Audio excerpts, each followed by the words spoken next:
Welcome to the channel. Today, we're diving into the darkest minds of the Fallout universe. These aren't just villains, they're ideologies, twisted beliefs, and choices that shape the wasteland. This is the full story of Fallout's most dangerous antagonists. Before we start, don't forget to like the video and subscribe for more lore content. Let's begin.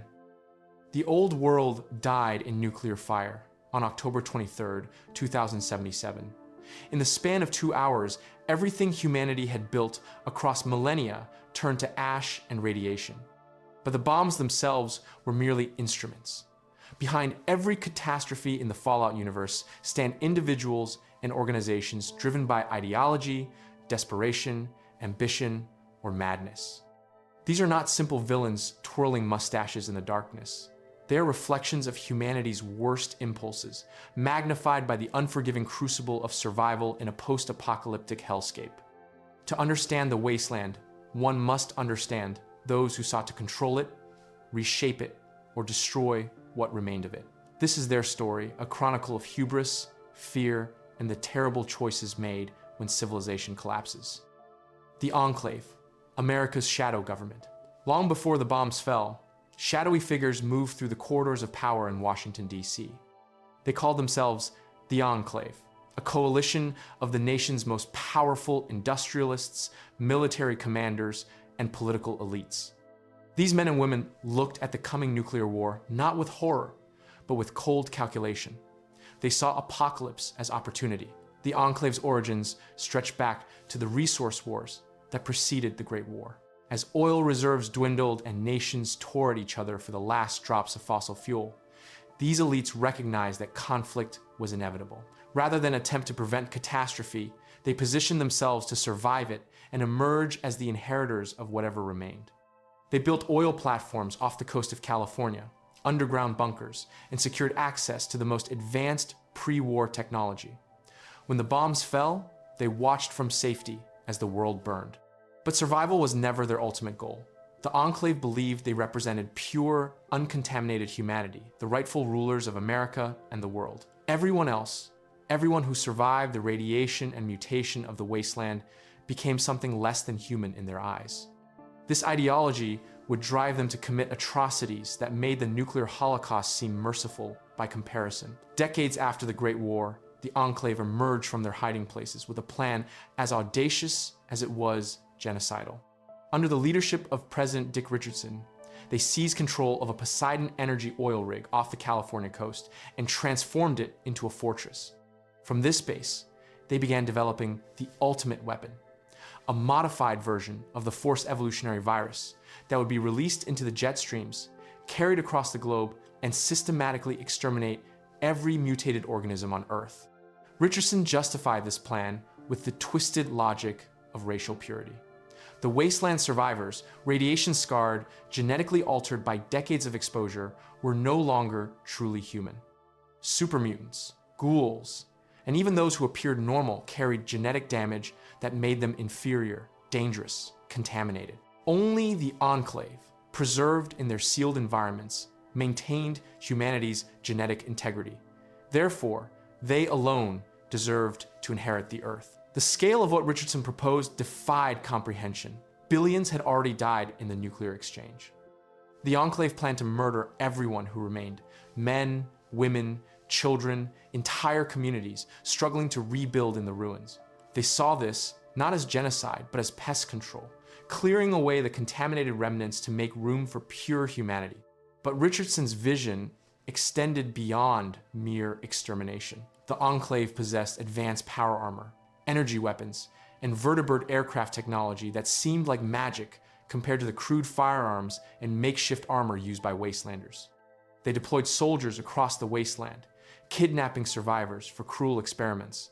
Scientists in white coats subjected prisoners to horrific tests, treating them as laboratory animals rather than people. They needed to verify that their virus would be effective, after all. Richardson himself embodied the banality of evil.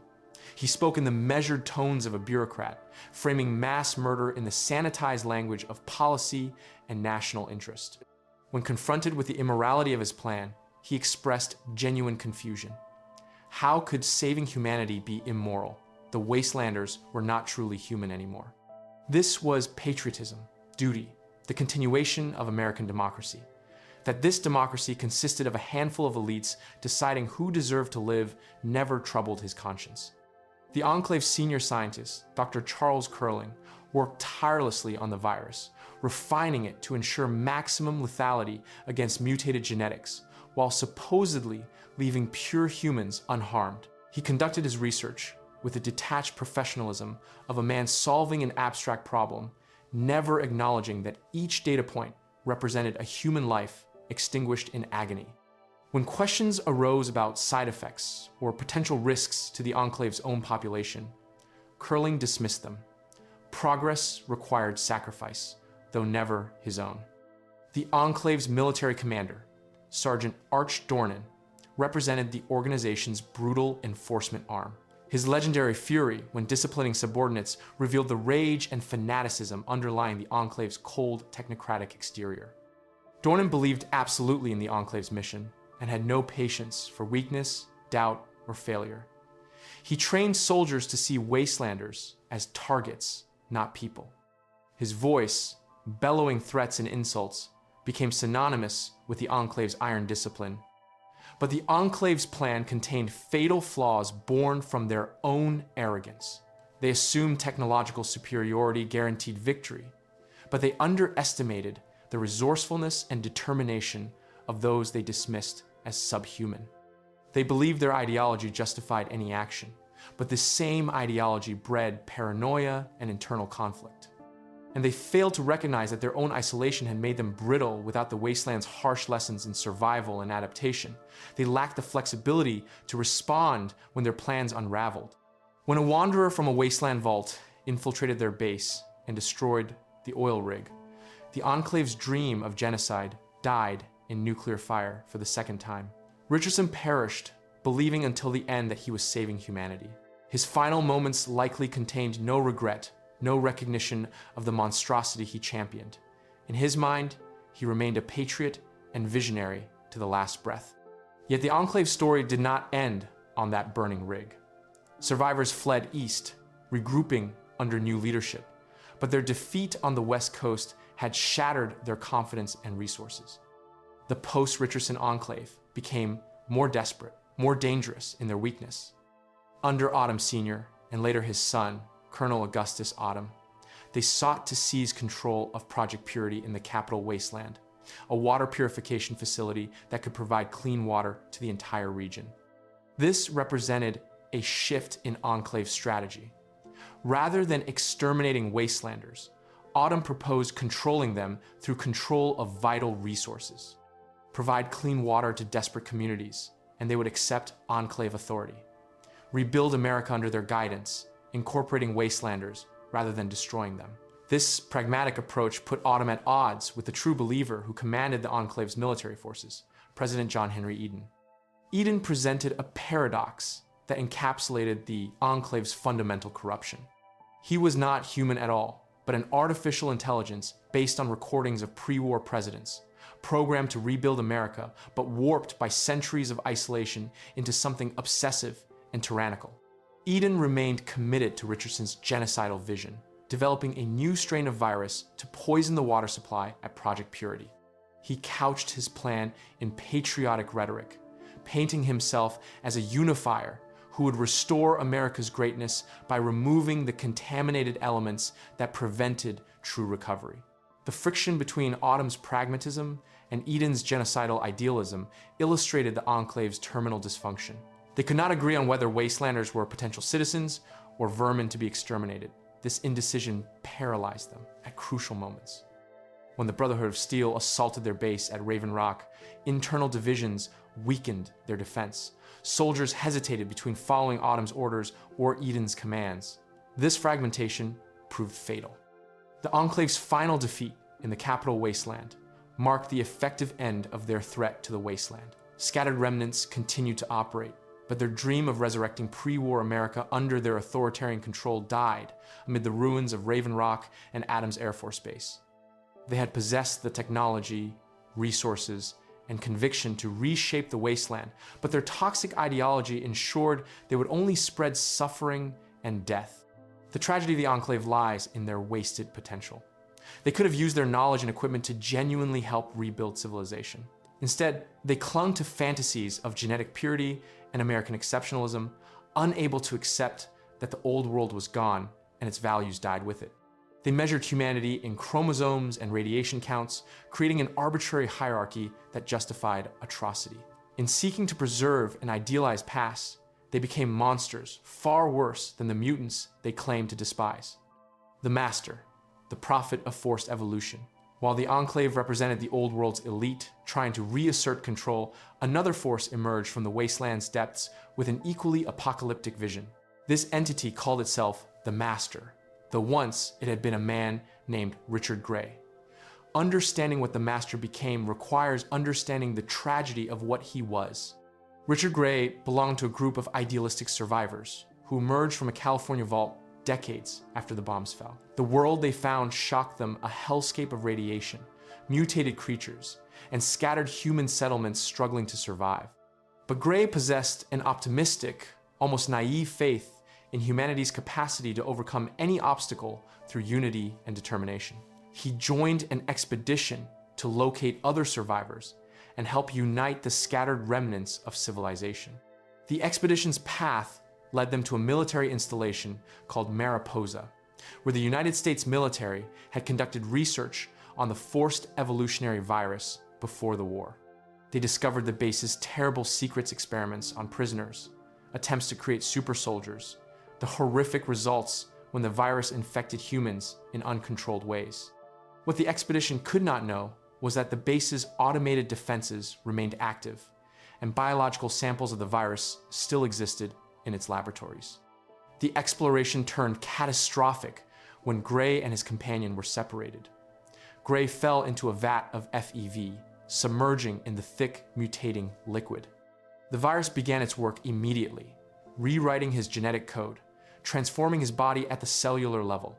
But where most FEV exposures created mindless monsters or shambling brutes, Gray's exposure combined with unique factors, possibly his own genetic makeup, possibly the specific strain of virus, possibly something ineffable about his consciousness, to produce something unprecedented. He did not die. He did not lose his mind. Instead, over weeks and months of excruciating transformation, Gray evolved into something beyond human. His body became a grotesque mass of flesh merged with computer systems, a biological, technological hybrid that sprawled across an entire chamber. But his mind expanded even further, developing telepathic abilities and a consciousness that could touch other minds. The transformation drove him to the edge of madness, but when he emerged on the other side, Richard Gray was gone. Only the Master remained. The Master looked at the wasteland with his new perspective and reached a terrible conclusion. Humanity, in its current form, could not survive. The radiation, the violence, the scarcity of resources, all of it would inevitably lead to extinction. Humans were too weak, too fragile, too divided. But the forced evolutionary virus offered salvation. If all humanity could be transformed, enhanced with the virus's mutagenic properties, they would become strong enough to not merely survive, but thrive in the wasteland. United in purpose, immune to radiation, possessed of superior physical and mental capabilities, a new race of super mutants would inherit the Earth. This vision became the Master's obsession. He was not mad, not by his own reasoning. He had transcended human limitations and could see what ordinary humans could not, their own inevitable doom unless they accepted transformation. The Master viewed himself as a savior, the only being capable of forcing humanity to take the necessary step toward survival. Free will became meaningless in the face of extinction. Those who resisted transformation simply could not understand the gift he offered. The Master established a base beneath the ruins of Mariposa and began creating his army. Using stockpiles of FEV, he transformed captured humans into super mutants, towering, immensely strong beings with green or gray skin, limited intelligence in most cases, but absolute loyalty to their creator.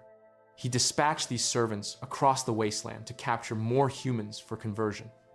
Entire settlements disappeared overnight, their inhabitants dragged, screaming to the vats. But the Master's plan required more than brute force. He created the Unity, a telepathic network linking his consciousness to his most capable creations. Through this network, he coordinated his forces with inhuman precision. More importantly, he used it to extend his will, creating a hierarchy of super mutants, ranging from the dim-witted foot soldiers to intelligent lieutenants capable of complex planning. The Unity represented the Master's ultimate goal. All minds joined in singular purpose, individual identity subsumed into collective consciousness. The Master's chief lieutenant, a super mutant who retained exceptional intelligence, served as his voice and enforcer. This being understood and shared the Master's vision, seeing transformation not as horror, but as glorious ascension. Where humans saw mutilation and loss of self, the Unity saw strength and purpose. This unbridgeable gap in perception made negotiation impossible. The Master could not comprehend why anyone would choose weakness over strength, isolation over unity, mortality over transformation. Yet the Master's plan contained a fundamental, fatal flaw that his transcendent intelligence somehow missed. The forced evolutionary virus, while transforming humans into powerful super mutants, also rendered them sterile. The Unity would be the last generation unable to reproduce, doomed to slowly diminish as attrition claimed them one by one. The Master's salvation was actually species suicide in disguise, trading quick extinction for slow, inevitable oblivion. This blindness emerged from the Master's own nature. He was functionally immortal. His flesh merged with machinery in ways that transcended normal biological limitations. Reproduction held no meaning for him personally. His telepathic connection to his children created a form of legacy beyond genetic inheritance. The Master thought in terms of decades and centuries, assuming the Unity would find solutions to any problems given sufficient time. He never truly considered that his children's sterility represented an absolute dead end. The Master's methodology revealed the cruelty underlying his utopian vision. Captives dragged to the vats, begged for mercy, pleaded with their captors, but the Master dismissed their terror as ignorance. They would understand once transformed. That most lost the capacity for understanding, reduced to brutal simplicity by the mutagenic process, troubled him not at all. The Unity needed soldiers as much as thinkers. Those whose minds survived intact, with their intelligence enhanced, would lead. The rest would follow. The horror of transformation itself defied description. Victims submerged in FEV experienced their bodies rebelling against themselves at the cellular level. Bones lengthened and thickened. Muscles tore and regrew stronger. Skin changed color and texture. The pain transcended physical agony. It represented the violation of one's fundamental biological identity. Many minds shattered under the strain. Those who survived emerged changed beyond recognition, unable to remember their former lives clearly, severed from their humanity. The Master tracked his army's progress across the wasteland with satisfaction. Settlement after settlement fell to his forces. The Unity grew stronger daily. He dispatched scouts to identify concentrations of humans suitable for conversion. A cult emerged, worshiping the super mutants as superior beings, the children of the cathedral, useful idiots who prepared communities for conversion while believing they served a benevolent God. The Master used them cynically, recognizing that humans often needed religious justification for surrender. But resistance emerged from an unexpected source. A dweller from Vault 13, searching for a water chip to save their home. This wanderer's quest led them to uncover the Master's plan and, more importantly, the truth about supermutant sterility. Armed with evidence that the Unity faced inevitable extinction, the wanderer infiltrated the Master's cathedral. The confrontation between the Vault Dweller and the Master represented a clash of philosophies as much as a physical battle. The Master attempted to convert the intruder, offering them a place in the Unity, promising power and purpose beyond imagination. He opened his mind, allowing the wanderer to experience the Unity's interconnectedness, the transcendence of individual isolation. For a moment, the wanderer felt the seductive pull of belonging to something greater, of purpose beyond mere survival. But then came the evidence. medical records proving super mutant sterility. The Master's transcendent confidence shattered as he processed the implications. His great work, his salvation for humanity, his unity, all of it led nowhere. He had transformed thousands, planned to transform millions, but they would bear no children. The species he sought to save would die by his hand just as surely as if he had murdered them. Worse, he had done so believing himself their savior.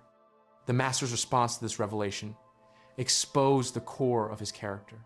Faced with irrefutable proof that his vision was flawed beyond repair, he did not rationalize or deny.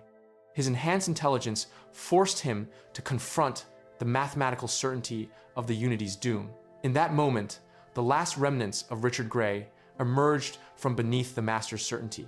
The idealist who had wanted to save humanity recognized he had become its executioner. The Master's final words carried the weight of profound despair.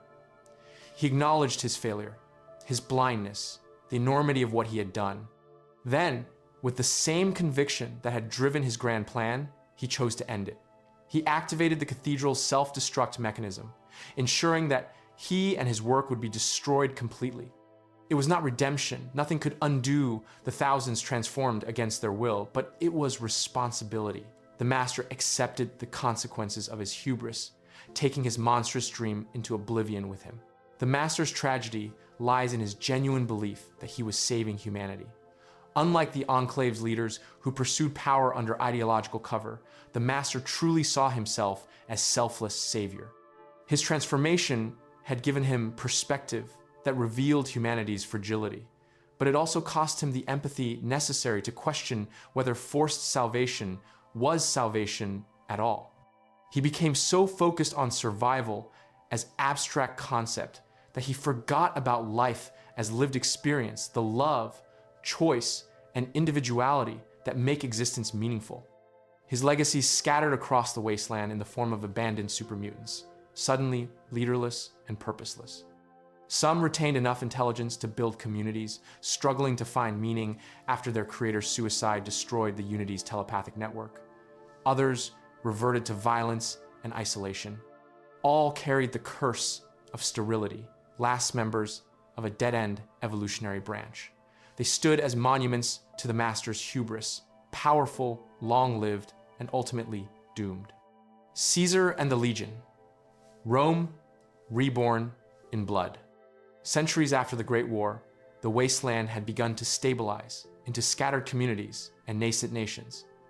In the East, the new California Republic expanded, bringing law and bureaucracy to the frontier. But in the canyons and deserts of the East, another force emerged that rejected modernity entirely. Caesar's Legion represented something unique in the post-apocalyptic landscape. A deliberate attempt to resurrect ancient empire through brutal conquest and slavery. The man who would become Caesar began as Edward Sallow, a scholar from the followers of the apocalypse. The followers dedicated themselves to preserving knowledge and helping wastelanders, embodying post-war idealism at its finest. Sallow studied ancient history with particular fascination for the Roman Empire, impressed by Rome's ability to forge disparate tribes into unified civilization through military conquest and cultural assimilation. When the followers sent him on a mission to teach Arizona tribes, Sallow saw opportunity. The mission went catastrophically wrong when hostile tribals captured Sallow and his companions. Facing execution, Sallow used his knowledge of warfare and tactics to instead help the tribals win a crucial battle against their enemies. In that moment, Sallow experienced a revelation. These tribes possessed raw strength and numbers, but lacked organization and purpose. A man with vision could shape them into something powerful, something that could dominate the wasteland. Sallow systematically eliminated the tribal leadership and declared himself Caesar, modeling his new society directly on the Roman Empire. He renamed his first tribe the Legion and began conquering neighbors with ruthless efficiency. Caesar understood that primitive tribes responded to symbols and spectacle. He adopted Roman titles, military organization, and symbolism, creating a cult of personality around himself as absolute dictator. More importantly, he developed an ideology of total warfare that terrorized his enemies into submission. Caesar's philosophy rejected the very foundations of wasteland civilization. He saw democracy as weak, technology as a crutch that made people dependent and soft, and mercy as a liability that allowed enemies to regroup. The legion would embrace strength, discipline, and merciless conquest. They would forge the wasteland's disparate tribes into one nation through absolute military superiority. Those who resisted would be crucified as examples. Those who surrendered would be assimilated, their old identities destroyed, their people integrated into the legion's war machine. The legion's military system operated with terrifying efficiency. Caesar organized his forces in direct imitation of Roman legions, with strict hierarchies from lowly recruits to elite Praetorian Guard. He drilled his men relentlessly, teaching them to fight as unified formations rather than individuals.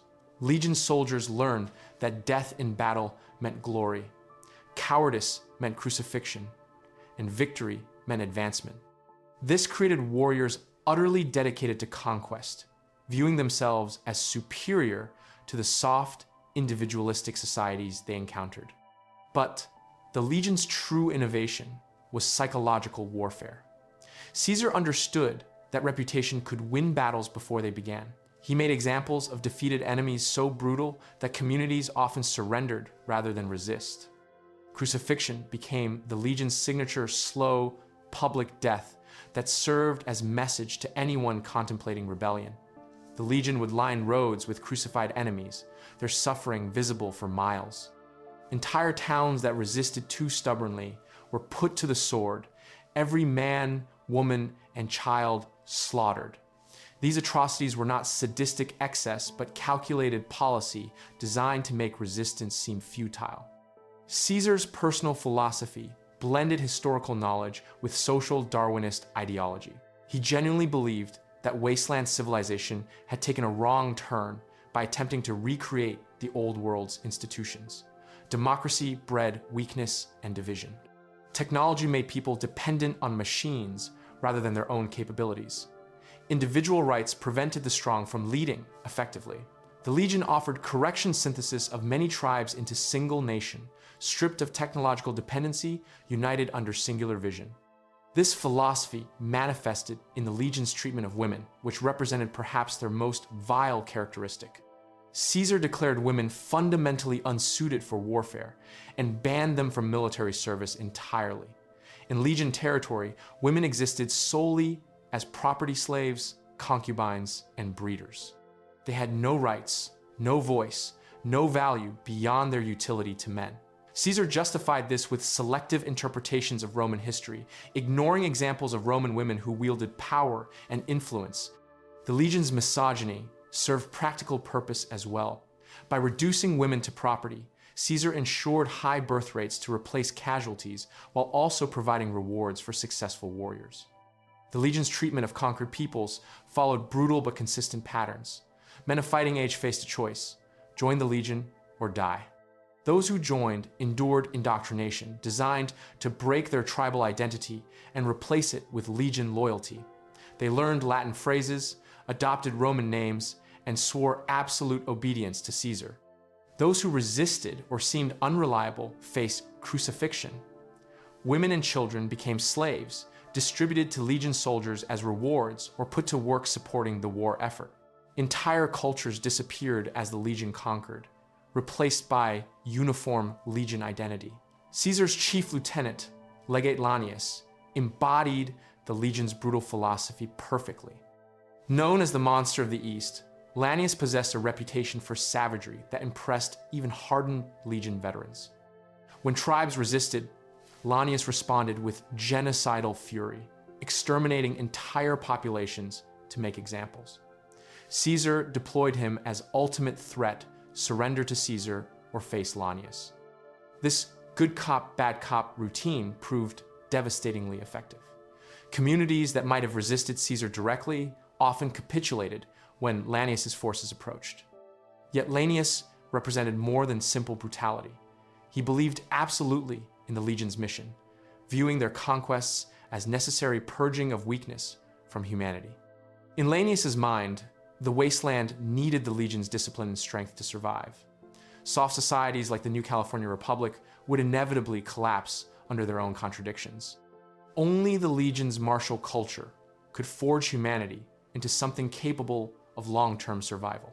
Laenius saw himself as instrument of necessary destruction, clearing away failed experiments to make room for true civilization. The Legion's eastward expansion proceeded with mechanical efficiency. Tribe after tribe fell to their armies or joined before the Legion could attack. Caesar's territory grew to encompass the former states of Arizona, New Mexico, and parts of Colorado and Utah. Tens of thousands served in Legion ranks. Hundreds of thousands lived under Legion rule, experiencing Pax Romana enforced through terror and absolute obedience. The Legion's war machine seemed unstoppable, heading inevitably toward confrontation with the New California Republic. Caesar's target became the Hoover Dam, a pre-war hydroelectric facility that controlled water and power for much of the region. Controlling the dam would give the Legion access to New Vegas and allow them to push into New California Republic territory. Caesar viewed this as his Rubicon moment. Crossing into NCR territory would commit the Legion to total war. But Caesar believed the Republic was weak and his forces would triumph. He envisioned conquering all the way to the Pacific coast, creating an empire stretching across the entire Southwest. But Caesar's plan contained vulnerabilities he refused to acknowledge. The Legion's rejection of technology meant they lacked advanced medical care, leaving Caesar dependent on a brain tumor that slowly killed him. His refusal to establish clear succession created crisis when his health failed. Laenius lacked Caesar's strategic vision, and other lieutenants had no legitimacy to replace him. The Legion had unified around Caesar's personality cult, making them brittle without his guidance. More fundamentally, Caesar's ideology contained contradictions that undermined the Legion's sustainability. By reducing women to property, he created a society where half the population had every reason to hate the Legion and no stake in its success. By destroying conquered tribes' cultures, he created uniform Legion identity, but lost the cultural innovations and specialized knowledge those tribes possessed. By crucifying intellectuals and scholars, he ensured the Legion would remain primitive, unable to maintain or create advanced technology even if Caesar wanted to adopt it. The Legion's economy depended entirely on conquest. They produced little themselves, instead seizing supplies from conquered territories. This created a need for constant expansion. The war machine had to keep moving or it would starve. If the Legion ever ran out of neighbors to conquer or suffered major defeats that halted expansion, their entire system would face crisis. Caesar had built a shark that could only survive by swimming forward, devouring everything in its path. Caesar's personal blindness to these flaws emerged from his own intelligence. He had studied the Roman Empire's rise, but ignored its fall. He saw Rome's military might, but dismissed the political institutions, technological innovations, and cultural flexibility that allowed Rome to govern effectively for centuries. Caesar's Rome was all conquest with no governance, all punishment with no reward beyond survival. He created an empire that could grow but not endure, mistaking fear for loyalty and obedience for stability. The Legion's assault on Hoover Dam tested whether Caesar's vision could overcome the New California Republic's superior numbers and technology. If Caesar fell to his tumor before the battle, Laenius would lead the Legion with his characteristic savagery, but without Caesar's strategic acumen. The outcome would determine not just control of the dam, but whether Caesar's dream of resurrected Rome would survive its founder. The Institute, humanity redefined underground. Beneath the ruins of Boston, in a facility accessible only through teleportation, the Institute represented another vision of humanity's future. Where the Legion rejected technology, the Institute embraced it absolutely. Where Caesar sought to unite the wasteland through conquest, the Institute sought to control it through manipulation.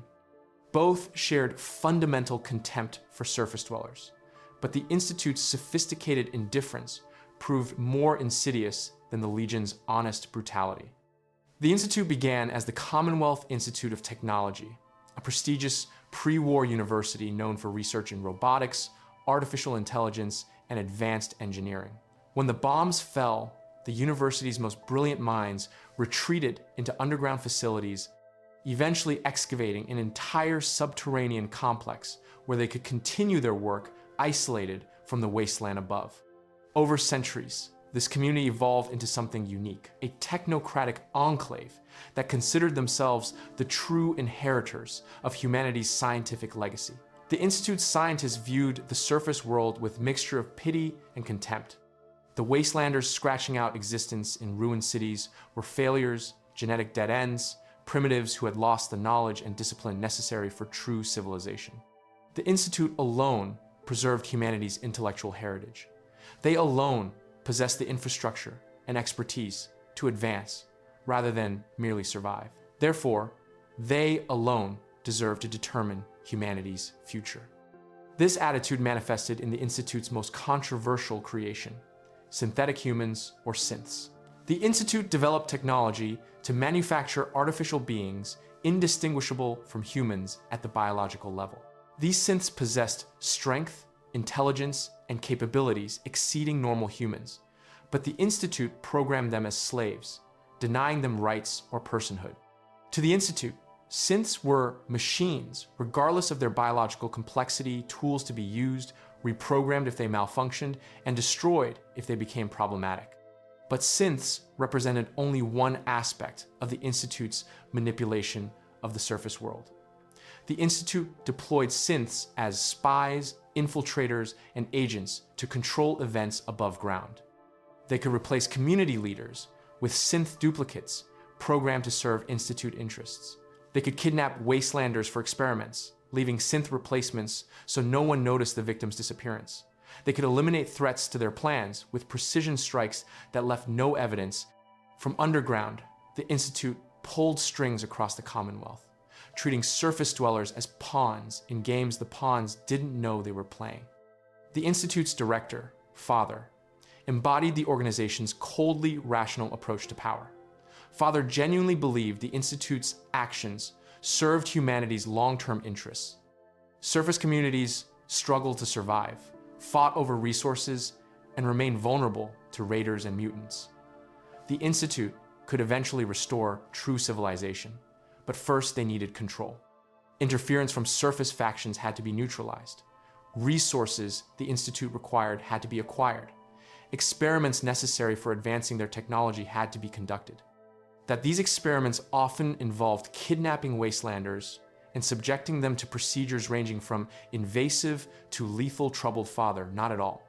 The surface dwellers were already dying from radiation, violence, and starvation. At least the Institute gave their deaths meaning by contributing to scientific advancement. Father viewed this as pragmatism rather than cruelty. You could not make an omelet without breaking eggs, and rebuilding civilization required uncomfortable sacrifices. The Institute's various divisions pursued different agendas united by common belief in their own superiority. The Robotics Division created increasingly sophisticated synths, pushing toward artificial intelligence truly indistinguishable from human consciousness. The Bioscience Division conducted genetic research using kidnapped subjects, seeking to unlock the secrets of mutation and develop countermeasures. The Facilities Division maintained the Institute's infrastructure and developed new technologies. All operated with ethical frameworks that dismissed surface dwellers' rights entirely. One of the Institute's most destabilizing programs involved systematically destroying the Commonwealth's attempts to form unified government.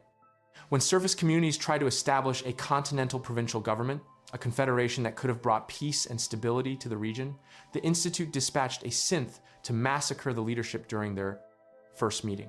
This single act of sabotage plunged the Commonwealth into decades of division and mistrust. The Institute justified this atrocity as necessary for their own security. A unified surface government might become strong enough to threaten the Institute's isolation. Better to keep surface dwellers divided and weak, unable to organize against Institute interests. That this condemned hundreds of thousands to continued violence and suffering never entered the Institute's ethical calculations. They were not responsible for surface dwellers' welfare, only for ensuring the surface world never threatened Institute survival. The Institute's treatment of escaped synths revealed the depths of their moral blindness. Some synths developed enough self-awareness to question their servitude. These synths would flee to the surface, seeking freedom and recognition as persons rather than property. The Institute's response was to deploy Courser's elite synth hunters programmed with ruthless efficiency to recapture or destroy runaways. The Institute could not allow the precedent of successful escapes, could not acknowledge that their creations might possess rights or consciousness worthy of respect. The Railroad, an underground organization dedicated to helping synths escape, became the Institute's enemy for daring to treat synths as people. The Railroad would smuggle escaped synths to safety, give them new identities, even perform memory wipes so synths could start new lives free from their programming. The Institute considered this theft of property and devoted considerable resources to destroying the Railroad. That this conflict involved Institute-created beings fighting for freedom against their creators' attempts to enslave them never prompted the Institute to question their fundamental assumptions. The Institute's head of security, Father's most trusted agent, coordinated efforts to suppress surface threats and recapture escaped synths. This position attracted individuals who embraced the Institute's ideology absolutely, who saw no contradiction in hunting people who looked, acted, and suffered exactly like humans, while claiming those same targets were mere machines. The cognitive dissonance required to maintain this position spoke to the Institute's capacity for rationalization. The Institute's ultimate goal remained vague, even to many of its own members. They would restore civilization, but when? How? What would this restored civilization look like?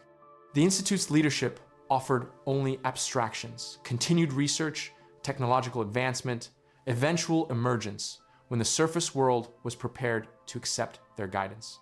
In practice, the Institute had become comfortable in their underground isolation, their interventions in surface affairs serving mainly to maintain status quo that allowed them continued autonomy. This aimlessness represented the Institute's true failure. They possessed the technology to genuinely help rebuild the Commonwealth. They could have shared their advances in agriculture, medicine, and engineering, lifting surface communities out of desperation. They could have established trade relationships that gave them influence without requiring manipulation and murder. They could have acknowledged synths as people and become leaders in defining rights and personhood in a world of advanced AI. Instead, the Institute chose isolation and control. They kidnapped and experimented on wastelanders while claiming to work toward humanity's benefit. They created sapient beings and enslaved them while denying their consciousness. They destroyed attempts at unified government while claiming to preserve civilization. Every action contradicted their stated goals, revealing the Institute as ultimately self-serving, an organization that justified its own existence and privileges through circular logic that always concluded they alone deserved their comfort and power. The Institute's fate became tied to the various factions struggling for control of the Commonwealth. The Brotherhood of Steel viewed them as technological heretics, creating abominations. The Railroad fought to liberate their synth slaves. The Minutemen opposed their predatory interference in Commonwealth affairs. Even the Institute's own synths began questioning their servitude, threatening the organization from within. Father's dream of the Institute as humanity's savior faced challenge from every direction, forced to confront the possibility that their underground paradise was built on foundations of exploitation too corrupt to sustain. Elder Arthur Maxson and the Brotherhood of Steel. The Brotherhood of Steel began with noble purpose, preserving technology and knowledge after the apocalypse to prevent another catastrophe.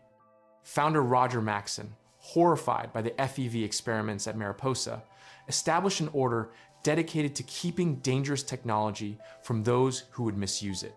For generations, the Brotherhood served as a combination of monastery and military order, hoarding technology while helping communities that accepted their authority.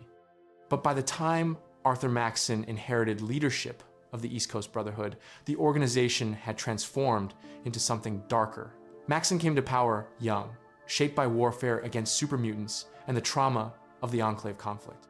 Under his leadership, the Brotherhood's mission of preservation twisted into technological fascism and racial purification. Elder Maxson believed absolutely in human supremacy and the Brotherhood's right to determine who deserved to exist.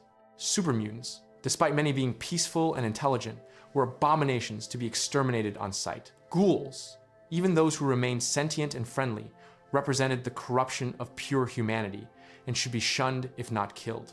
Synths were machines, regardless of their consciousness, and their existence threatened to blur the line between human and artificial in unacceptable ways. This ideology led Maxson to declare war on the Institute, not merely to stop their unethical experiments, but to destroy synths entirely.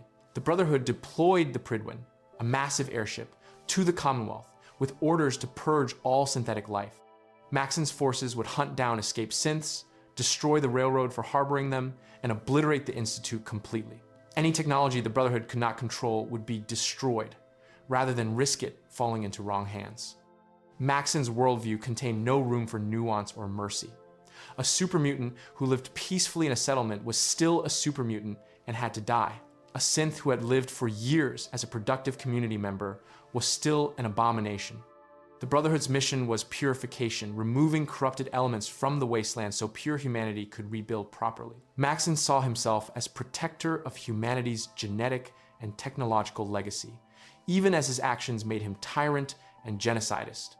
The Brotherhood's methods reflected their ideology. They would arrive at settlements demanding tribute in the form of food and resources, offering protection from threats, but making clear that refusal meant becoming a threat themselves.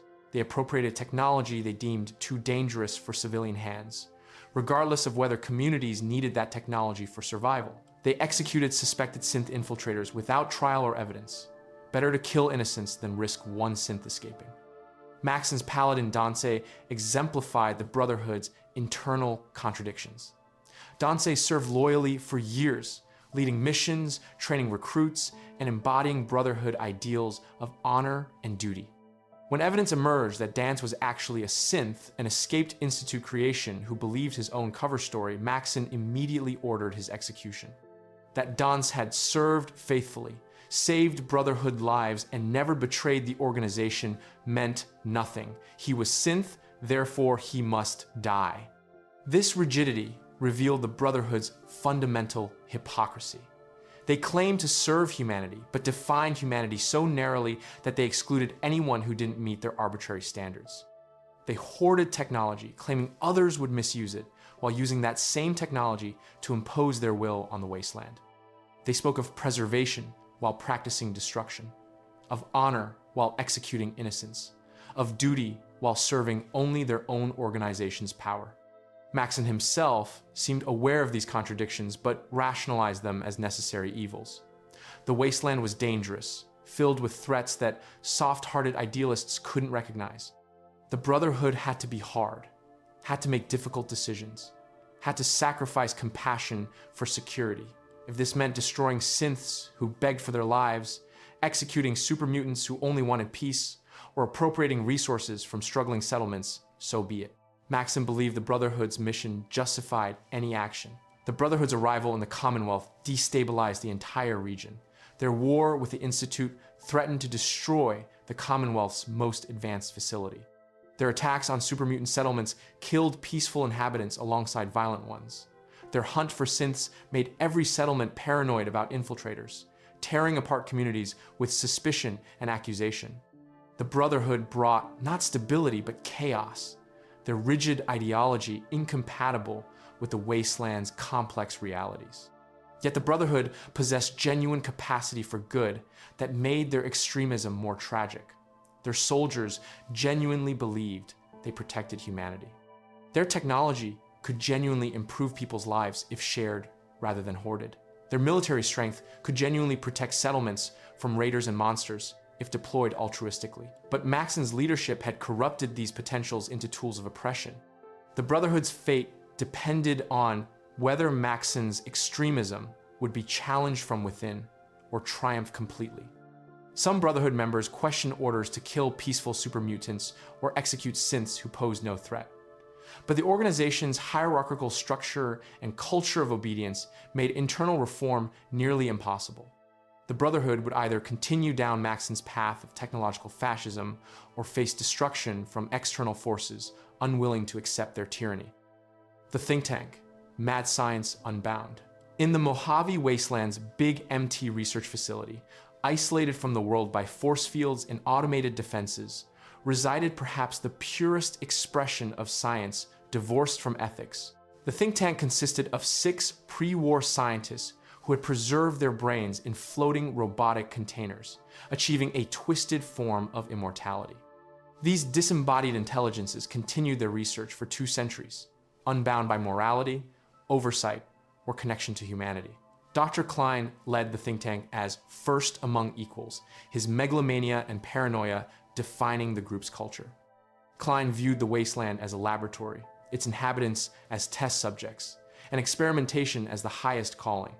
His colleagues shared this perspective: Dr. Mobius, Dr. Boris, Dr. Dalla, Dr. 8, and Dr. Zero. Each pursued their own obsessions with single-minded intensity that ignored all consequences. The think tank had transformed Big MT into a nightmarish playground for their experiments. They created cyborg creatures by forcing technology into living beings, screaming hybrids of flesh and machine that suffered endlessly. They captured wastelanders and performed horrific surgeries, removing organs to test what combinations of machinery could sustain life. They developed weapons of mass destruction for the intellectual exercise, never considering that these devices might escape containment. Dr. Dalla's obsessions focused on biology and reproduction, conducting experiments that violated every ethical boundary while she spoke in language of cold detachment. Dr. Boris channeled childhood trauma into creating monsters, unleashing cyberdogs and night stalkers that terrorized the Mojave. Dr. 8 pursued mathematical perfection through probability manipulation that warped reality itself. Each think tank member embodied a different aspect of science without conscience. The think tank's isolation had driven them functionally insane. 2 centuries in floating robotic bodies, unable to feel physical sensation or experience human connection, had left them barely remembering what humanity meant. They referred to humans as lobotomites, their own brains as thinking machines, and saw no ethical distinction between experimenting on people versus experimenting on rats. The wastelanders they captured and mutilated were data points, not people. This dehumanization enabled the think tank to commit atrocities with cheerful enthusiasm. They would discuss vivisection and forced mutation in the same tones others might use for discussing lunch plans. When experiments went catastrophically wrong and their subjects died in agony, the think tank viewed this as interesting data requiring further research. They had transcended human empathy along with their human bodies, becoming monsters who retained human intelligence but lost human souls. The facility itself reflected the think tank's warped priorities. Entire sections were devoted to increasingly esoteric experiments with no practical applications. Buildings full of sophisticated equipment sat unused because the scientists pursuing those projects had been killed by their own experiments. The think tank had created a technology base that could have genuinely helped rebuild civilization, but they used it instead to satisfy curiosity that recognized no ethical limits. Dr. Mobius represented the think tank's sole voice of conscience, and he had gone insane trying to contain his colleagues. Mobius understood that the think tank had become threat to the wasteland, that their experiments could destroy what remained of humanity if allowed to spread beyond Big MT. He established himself as villain, creating an army of robo-scorpions and threatening the other scientists, forcing them to focus on fighting him rather than unleashing their horrors on the world. This sacrifice exemplified the tragedy of the think tank. These were brilliant minds that could have done tremendous good. Their technology could have revolutionized medicine, agriculture, and energy production. But divorced from ethical constraints and human connection, their brilliance became weapon against humanity. They pursued knowledge for its own sake, without considering whether knowledge should be pursued, whether some questions shouldn't be answered through suffering. The think tank's ultimate fate depended on whether their isolation could be maintained. Mobius couldn't contain them forever. If the think tank's experiments ever escaped Big MT's confines, the Mojave and beyond faced potential catastrophe. Their weapons, creatures, and technological horrors could devastate the wasteland. The think tank represented science's darkest potential, brilliant inquiry serving only itself, creating suffering with no purpose beyond satisfying curiosity. Father Elijah, the obsessed ghoul. Elder Elijah began as the Brotherhood of Steel's head of the Mojave chapter, a genius inventor respected for his technological innovations. But obsession with pre-war technology slowly corrupted him, transforming a Brotherhood hero into one of the wasteland's most dangerous antagonists. Elijah's fall began at Helios 1, a solar power plant the Brotherhood briefly controlled. Elijah became convinced he could weaponize the facility, turning it into a death ray capable of destroying the Brotherhood's enemies. When NCR forces attacked, Elijah refused to evacuate, obsessed with unlocking Helios' secrets. The Brotherhood abandoned him, retreating to preserve their forces, and Elijah never forgave what he saw as betrayal. Left alone in the Mojave, Elijah's obsession intensified. He discovered the Sierra Madre Casino, a pre-war facility containing hologram technology, and the Cloud, a toxic gas that filled the casino and killed anyone who breathed it. To Elijah, the Sierra Madre represented ultimate power. The holograms were invincible security, the Cloud an unstoppable weapon, and the casino's vaults supposedly contained a treasure that could reshape the wasteland. Elijah spent years trying to access the Sierra Madre, enslaving anyone unfortunate enough to cross his path. He would fit victims with explosive collars, forcing them to enter the cloud-filled casino on suicide missions to gather intelligence. Most died horribly, their lungs dissolving as they breathed the toxic fog. Those who survived, Elijah interrogated mercilessly before sending them back to die in further experiments. The collar system revealed Elijah's sadistic pragmatism. The collars would explode if the wearer disobeyed, strayed too far from Elijah's control, or if their heart stopped, ensuring victims couldn't escape through death. Elijah would speak to his slaves through radio, his voice dripping with contempt as he ordered them into deadly situations. He had become a monster who treated people as expendable tools, their suffering meaningless compared to his goals. Elijah eventually assembled a team of 4 particularly capable slaves: a Brotherhood paladin suffering from addiction, a Nightkin super mutant driven mad by stealth boy use, a mute scavenger trapped at the Sierra Madre for years, and a singer whose voice had trapped her there before the war. Elijah sent them into the casino's depths, intending to use them to access the vault and then trigger their collars, killing them once they'd served their purpose. But Elijah's plan extended beyond mere treasure hunting. Once he possessed the Sierra Madre's technology, he intended to use the Cloud as a weapon of mass destruction. He would pump the Cloud into the Mojave's atmosphere, killing everyone except those sealed in protective environments. Then, with invincible hologram security and unlimited power from the casino's generators, he would rule the devastated wasteland, using the Cloud to enforce absolute obedience. This genocidal vision emerged from Elijah's complete alienation from humanity. Years of isolation and obsession had stripped away whatever compassion he once possessed. The wasteland's people meant nothing to him. They were primitives, squabbling over ruins, while he alone understood the old world's true power. If they all died to prove his superiority and grant him control, so be it. Elijah had become a ghoul in body and spirit, dead inside, despite his continued existence. Elijah's potential death in the Sierra Madre's vault, trapped by his own greed as he tried to steal treasure he could never carry, served as fitting end for a man consumed by obsession. Alternatively, if he succeeded, the Mojave would face extinction at the hands of someone who had once sworn to protect humanity. Either way, Elijah's transformation from honored elder to murderous obsessive demonstrated how genius without wisdom, knowledge without compassion, becomes monstrous. Dean Domino, the performer's revenge. Dean Domino exemplified pettiness, elevated to murderous obsession. Before the Great War, Dean was a moderately successful entertainer who played the Sierra Madre Casino before its grand opening. He possessed charm, talent, and ambition, but also ego too fragile to tolerate anyone he perceived as superior.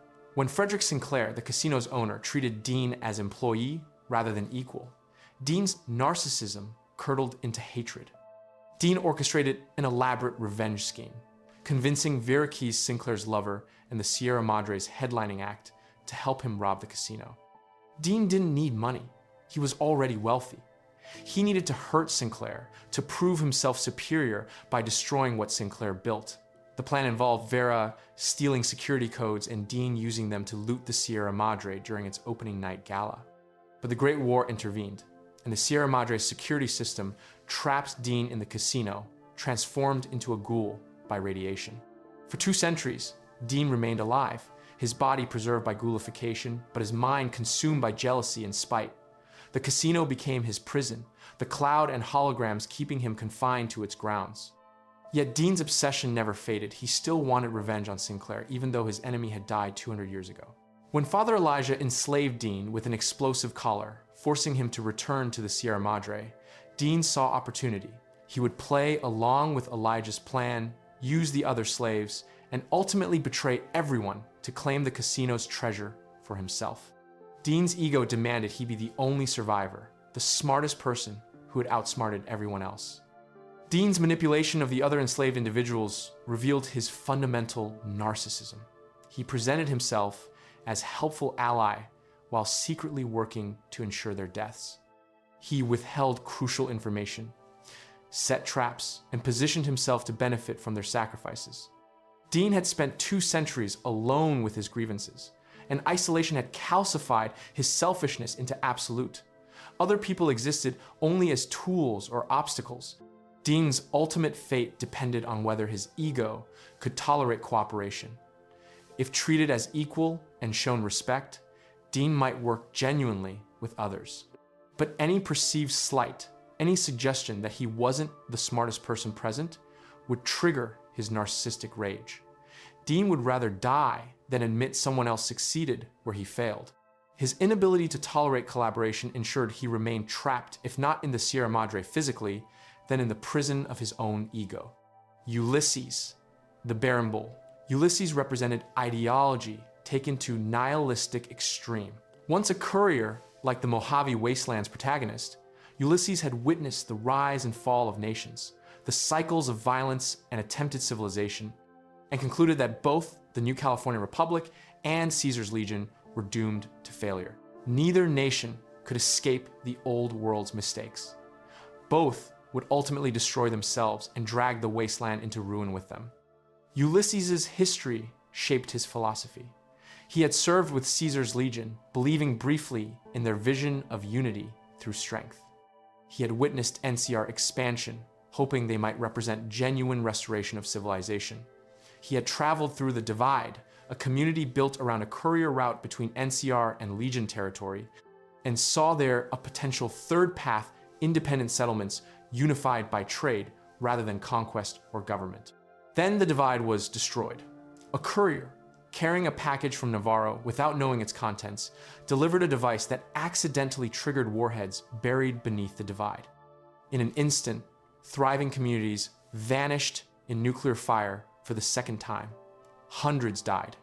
The Divide became another barren hellscape, its buildings twisted by fresh nuclear destruction, its inhabitants transformed into marked men ghouls driven mad by their sudden transformation.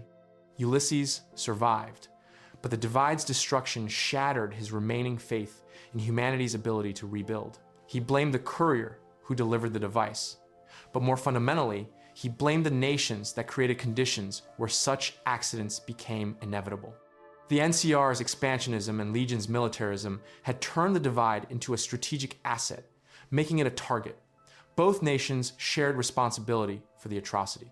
This conclusion drove Ulysses to plan his own act of nuclear terrorism. He would lure the courier who destroyed the Divide to the missile silos beneath the region, force them to confront what they had done, and then launch missiles at both the NCR's heartland and the Legion's territory. By destroying both nations' cores, Ulysses would reset the wasteland, wiping the slate clean so humanity could supposedly start over without repeating the same mistakes. Ulysses' plan embodied the ultimate expression of nihilistic ideology. He had witnessed failure so consistently that he concluded destruction was mercy. Better to end the cycle than allow it to continue. The millions who would die in his nuclear strike were already dead. In Ulysses' view, they simply hadn't stopped moving yet. Both nations were doomed to fail catastrophically. He would simply hasten the inevitable while giving humanity another chance. The fundamental flaw in Ulysses' thinking lay in his assumption that destruction led to better rebuilding. The Divide's destruction hadn't taught lessons or enabled better communities. It had simply created more suffering, more death, more wasteland. Ulysses' proposed nuclear strike would do the same murder millions spread radiation, and destroy infrastructure that people needed to survive. That humanity might rebuild after his atrocity was cold comfort to those who would die in nuclear fire. Ulysses' confrontation with the courier forced him to articulate his philosophy completely. He spoke of symbols and nations, of the NCR's bear and Legion's bull, both blind beasts destroying everything in their territorial disputes. He spoke of the old world's arrogance and the new world's refusal to learn from it. He spoke of the divide as microcosm of humanity's fate-brief hope, followed by catastrophic destruction. And he insisted that his plan represented the only mercy left, the kindness of ending rather than allowing continued suffering. The courier could challenge Ulysses' conclusions, pointing out that people in both NCR and Legion territory were individuals deserving life, not symbols in Ulysses' ideological calculus. That children would burn alongside soldiers, that communities would vanish alongside military installations, that Ulysses' cure would be worse than any disease he claimed to treat. Whether Ulysses accepted these arguments or remained committed to his nuclear solution revealed whether his ideology was prison or if he retained capacity to recognize its flaws. Ulysses represented the danger of letting philosophy override empathy. He had witnessed so much suffering that he lost sight of individual lives, seeing only patterns and nations and symbols. People became abstractions in service to his theory of history. This detachment enabled him to plan genocide while believing himself merciful. Ulysses demonstrated how intelligence and experience, without maintaining connection to human suffering, could produce monsters as dangerous as any mindless brute. Mr. House, the autocrat of New Vegas. Robert Edwin House presented perhaps the most complex antagonist in the Fallout universe. Unlike the obviously monstrous Enclave or Legion, House pursued goals that seemed almost reasonable, preserving knowledge, rebuilding civilization, and dragging humanity back to technological sophistication. Yet, his methods and ultimate vision revealed authoritarian control dressed in entrepreneurial rhetoric. House had been a brilliant industrialist before the Great War, a genius inventor who built Robco Industries into a technological empire. When he calculated that nuclear war was imminent, House devised a plan to save Las Vegas and himself. He installed a network of missile defense systems, secured vast resources, and placed himself in a cryogenic suspension chamber connected to a supercomputer that would keep him alive indefinitely. House's calculations were nearly perfect, but not quite. His defensive systems came online too late to stop all the missiles. Las Vegas survived mostly intact, but House fell into coma for decades as his equipment repaired itself. By the time he awakened, much of his empire had crumbled, yet House began rebuilding with the same genius and ruthlessness that had made him powerful in the old world. House rebuilt 3 casino tribes into the foundations of New Vegas: the Chairmen, the White Glove Society, and the Omertas. He forced these tribes to abandon their old identities and adopt his vision of pre-war Vegas glamour, using Securitron robots to enforce compliance. House valued these tribes purely for their utility. When they served his purposes, he rewarded them. When they became problems, he crushed them without hesitation. House's ultimate goal was to restore humanity to pre-war technological sophistication and then exceed it, eventually colonizing space. He envisioned himself as benevolent dictator guiding humanity's progress with his genius.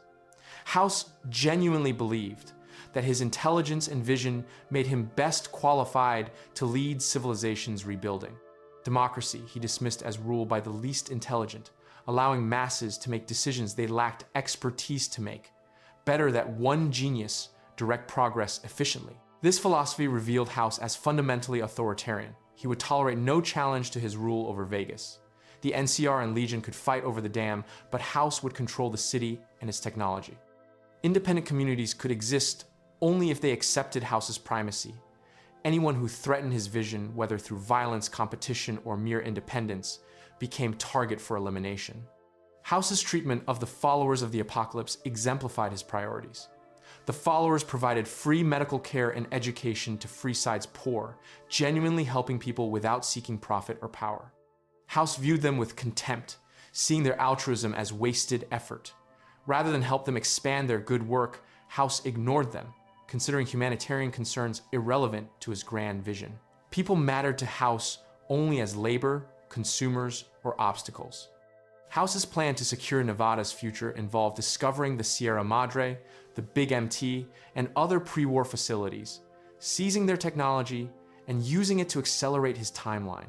He dispatched agents to these locations, regardless of danger to those agents, or consequences for communities near these facilities. House viewed himself as chess player, moving pieces, never considering that those pieces were people with their own lives and aspirations. The Brotherhood of Steel represented everything. House opposed an organization hoarding technology based on ideology rather than utilizing it for progress. House demanded the Brotherhood's destruction, refusing any compromise. He couldn't tolerate an organization that might challenge his technological monopoly or refuse his authority. House's inflexibility revealed the brittleness of his vision. He could accept only total control or total destruction of rivals. House's relationship with the courier who would decide the Mojave's fate revealed his manipulative nature. House presented himself as reasonable businessman offering employment, but his offers contained threats. Work for House or face his Securitron army. Help House or watch him destroy everyone you've helped. House framed these ultimatums as choices, but they were demands backed by overwhelming force. His politeness was veneer over authoritarianism. House's defenders pointed to his competence and his vision extending centuries into the future. Unlike the short-sighted NCR politicians or Caesar's brutal simplicity, House planned for humanity's long-term survival and advancement. His rule had brought stability and prosperity to the Strip, turning it into the safest, wealthiest place in the wasteland. House argued that temporary dictatorship under qualified leadership was necessary to rebuild civilization to the point where democracy became viable. But House's vision contained fundamental flaws. His plan required everyone accepting his right to rule, his vision of the future, his priorities. Those who valued freedom over security, community over efficiency, or different visions of progress became enemies. House would dominate New Vegas for centuries through robotic enforcers, his consciousness preserved in machines while generations lived and died under his unelected rule. He called this enlightened autocracy. Others might call it tyranny. More troubling, House's lack of human connection made him poor steward of society. He had no family, no friends, no emotional attachments to ground him. House viewed humanity from distance, through screens and data, never experiencing the struggles of wasteland survival. His 2 centuries of isolation had left him brilliant but alien, understanding people as abstractions rather than individuals. This emotional detachment enabled his ruthlessness, but also guaranteed his rule would lack empathy. House's fate depended on the courier's choice. They could help him secure Nevada and rule for centuries, hoping his genius would ultimately benefit humanity despite his authoritarianism. They could destroy him, ending his vision but also his tyranny. Or they could ignore him, leaving Vegas in precarious position between competing powers. Each choice carried profound consequences for the Mojave's future. Big MT's corporate experiments. Beyond the think tank's individual madness, Big MT represented the culmination of corporate research divorced from accountability.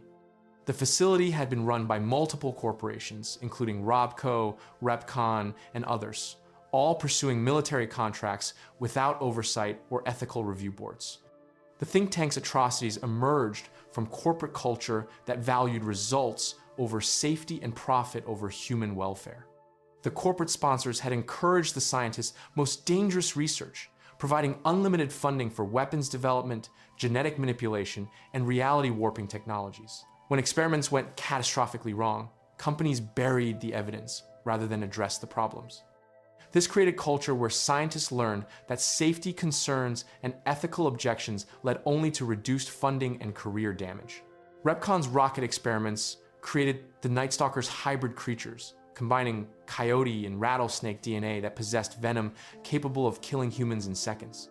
The company had intended to create biological weapons for covert deployment, but the creatures proved impossible to control. Rather than destroy them, Repcon simply contained the Night Stalkers in a test facility and continued experiments, hoping to develop control mechanisms eventually. Robco's work on Securitron robots and artificial intelligence pushed boundaries of autonomous weapons. The company developed robots capable of independent decision-making, including targeting decisions that could determine life or death for humans. The military applications were obvious: an army of intelligent robots that never tired, never questioned orders, and never suffered morale problems. That these robots might malfunction or be hacked to target their creators troubled Robco less than it should have. The think tank's transformation into disembodied brains exemplified Big MT's ethical void. The scientists underwent the procedure to extend their lives and eliminate biological limitations on their research. But the corporations sponsoring Big MT encouraged this transformation, seeing the think tank as valuable assets worth preserving, regardless of cost. That the procedure drove the scientists increasingly insane troubled the sponsors only when it affected research productivity. Corporate oversight at Big MT consisted entirely of ensuring deliverables met contract specifications. Whether those deliverables were ethical, safe, or sane never entered consideration. Companies wanted weapons, wanted scientific breakthroughs, wanted competitive advantages. How scientists achieved results was their problem. This abdication of responsibility created an environment where atrocity became routine, where suffering was data, where the only question was can we, rather than should we. The facility's automated defenses and the cloud contamination that trapped people at Big MT represented the ultimate consequence of corporate research culture. In pursuing profits and military applications, the companies created death trap that would claim lives for centuries. They had prioritized short-term gains over long-term consequences, built systems without adequate safeguards, and pursued dangerous research without considering what would happen if they lost control. Big MT stood as monument to corporate capitalism's darkest potential, a place where profit, motive, and military contracts combined to produce suffering on industrial scale. The companies that funded Big MT bore responsibility for every atrocity committed there, every victim of the think tank's experiments, every creature created and unleashed on the wasteland. They had enabled mad science by rewarding results and ignoring methods, creating a system that turned brilliant minds into monsters. The children of Adam, faith in annihilation. The Church of Adam represented one of the wasteland's strangest phenomena, a religion that worshipped radiation itself as divine force. The faithful believed that the Great War was not catastrophe, but revelation. That the nuclear fire was Adam's judgment dividing worthy from unworthy. Those who survived with mutations or as ghouls had been blessed, transformed into superior beings. Those who died had been purged as unworthy. And those who resisted radiation's effects fought against Adam's plan for humanity. This theology emerged organically in several locations as survivors tried to make meaning from the apocalypse. If the nuclear holocaust was random tragedy, then nothing prevented it from happening again. But if it was divine will, then it had purpose. Survivors could choose to see themselves as cursed victims or blessed chosen. The children of Adam chose the latter, embracing radiation as sacrament. In the Commonwealth, the Church of Adam established itself in the glowing sea, the most irradiated region where nothing should survive. The faithful built their shrine in a radioactive crater, surrounded by lethal doses of radiation that would kill unprotected humans in minutes. They survived through a combination of radiation resistance, religious fervor, and genuine mutations that allowed tolerance of normally lethal exposure. To the children, this survival proved Adam's favor. The church's leader, the High Confessor, preached that humanity's future lay in embracing division, the process of splitting into base components through radiation exposure. This was not death, but transcendence, returning to Adam's embrace to be reborn in new forms. The faithful prayed for this transformation, exposing themselves to increasingly dangerous radiation sources, seeking the blessed moment when their flesh would divide and they would merge with Adam. This theology led to genuine martyrdom, as children of Adam deliberately irradiated themselves to death, believing they were ascending to higher state of being. The screaming agony of radiation poisoning became hymns of transcendence. The flesh, sloughing from bones, was shedding mortal weakness. Watching fellow believers die in visible agony only reinforced the faith they were witnessing divine transformation, and their time would come soon. But the children of Adam's faith took darker turn on the island, where a particularly zealous sect concluded that those who resisted Adam must be forced to accept his judgment. Led by High Confessor Tectus, these extremists planned to detonate a nuclear weapon in the island's settlements, baptizing everyone in holy fire, whether they wanted salvation or not.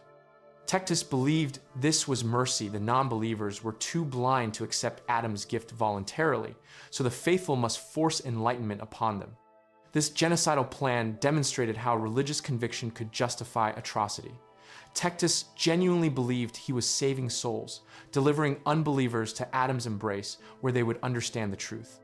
That this would murder hundreds of innocent people troubled him not at all. They were already dead in the spiritual sense, living in denial of Adam's glory. Physical death would simply align their material state with their spiritual reality. The children of Adam's true believers showed immunity to arguments about suffering, choice, or the value of life. They had constructed complete theological system that explained everything, including criticism. Those who opposed them were blind, trapped in material thinking, unable to perceive spiritual truth. Evidence that radiation caused suffering rather than transcendence was misinterpreted material perspective. The faithful knew better, had experienced Adam's touch, and could not be swayed by those still trapped in ignorance. This complete certainty made the children of Adam dangerous, despite their relatively small numbers. They welcomed death, making them fearless. They sought martyrdom, making them willing to die, accomplishing their goals. They viewed everyone outside their faith as either potential converts or acceptable casualties, making them ruthless. A handful of true believers with access to nuclear weapons could devastate entire regions in the name of their radioactive god. The children of Adam represented the danger of finding meaning in tragedy through belief systems that valorize suffering.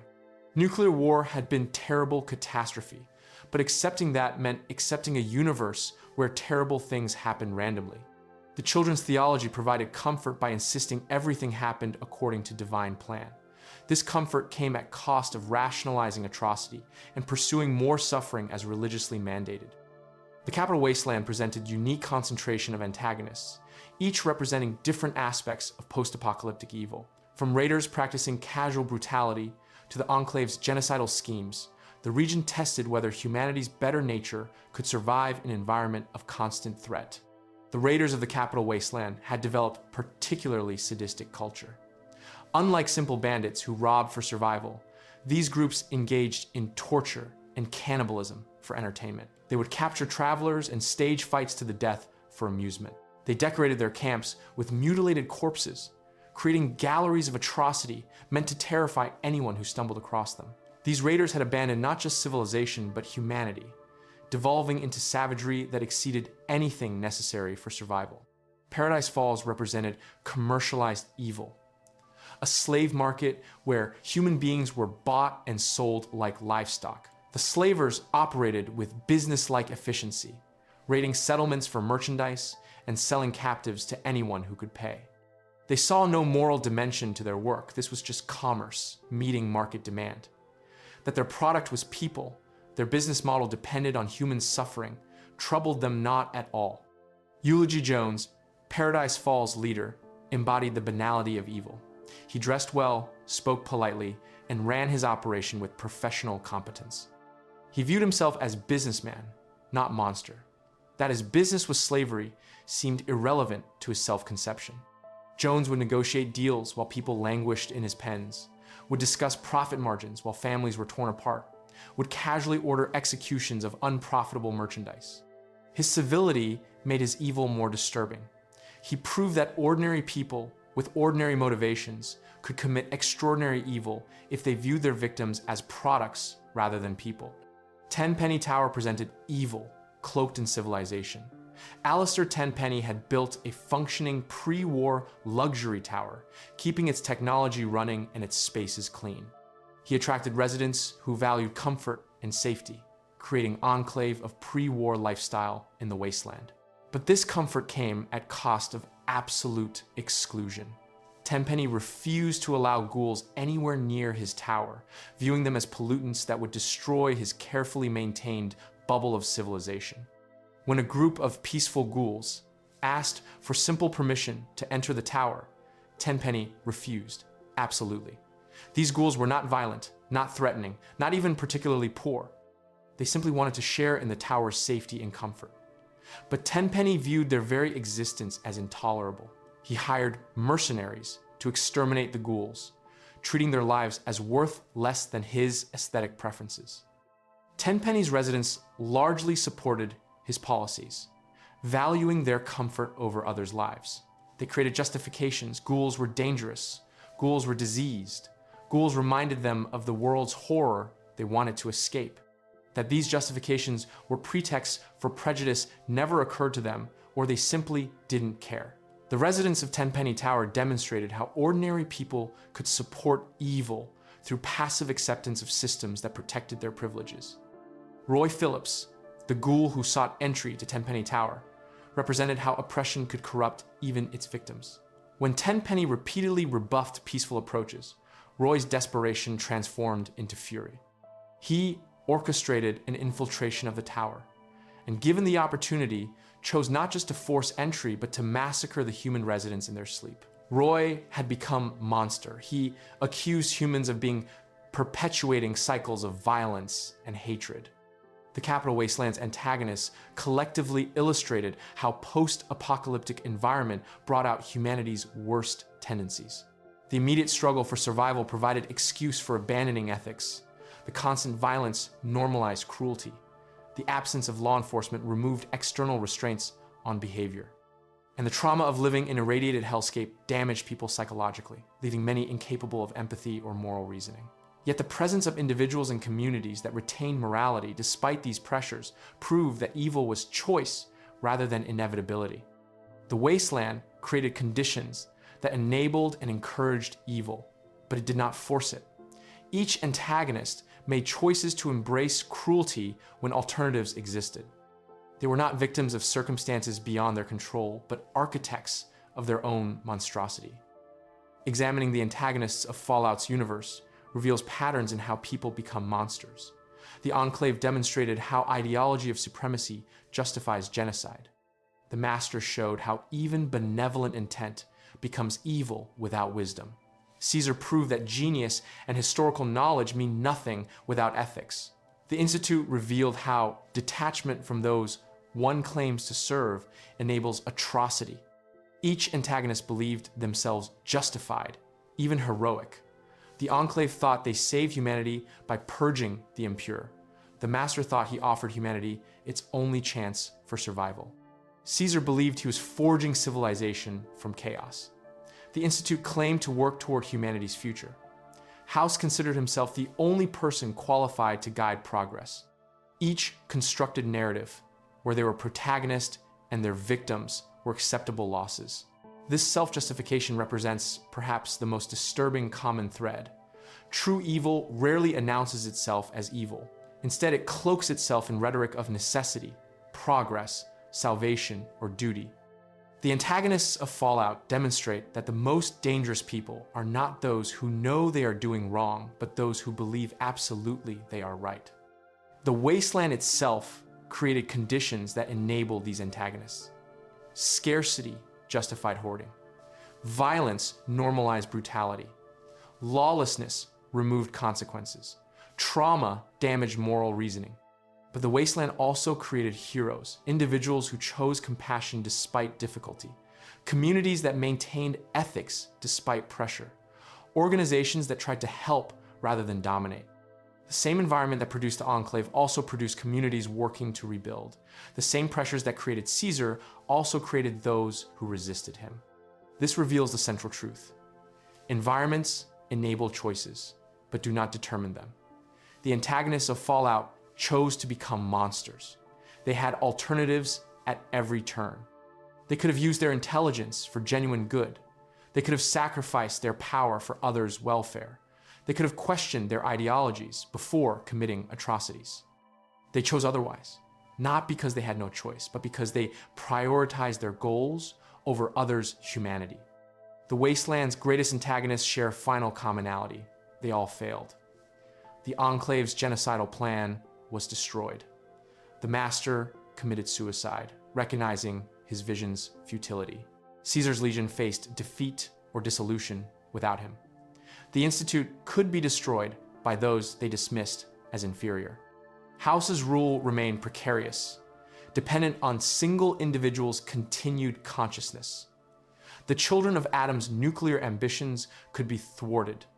Every antagonist's grand plan proved vulnerable to individuals who rejected their authority. This offers hope. The Wasteland's antagonists possessed vast advantages: technology, numbers, strategic position, or sheer conviction. Yet they could be opposed, defeated, and their plans destroyed by those they underestimated. The Wastelanders they dismissed as subhuman, primitive, or irrelevant proved capable of resistance and victory. The future remained open, not determined by those who claimed authority to decide it. The antagonists of Fallout serve as warning about humanity's capacity for evil when unconstrained by ethics and emboldened by ideology. They demonstrate how ordinary motivations, survival, progress, order, faith, become monstrous when divorced from compassion. They show that intelligence, power, and conviction mean nothing without wisdom and empathy. And they prove that the greatest evil comes not from obvious monsters, but from people who believe themselves heroes while committing atrocities. But they also prove that such evil can be opposed, that individuals with conviction and courage can challenge those who seem unstoppable. The Wasteland's antagonists lost because they shared fundamental weakness. They underestimated those they sought to control or destroy. They assumed their superiority was obvious, their victory inevitable, their ideology correct. This arrogance created blindness to their own vulnerabilities and their enemies' strengths. The survivors who defeated these antagonists did not need superior technology or greater numbers.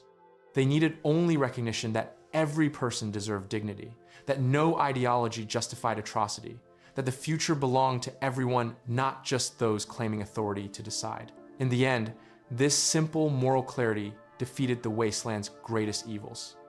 The Fallout universe, for all its darkness, ultimately presents an optimistic message. Humanity at its worst can be opposed by humanity at its best. The same species that produced the Enclave and the Master and Caesar also produced those who defeated them. The Wasteland may be harsh, but it has not destroyed human capacity for good. So long as individuals retain empathy and conviction to resist evil, the antagonists cannot win. Their plans will fail, their visions will crumble, and their names will become warnings rather than inspirations. The war never changes, but perhaps humanity can.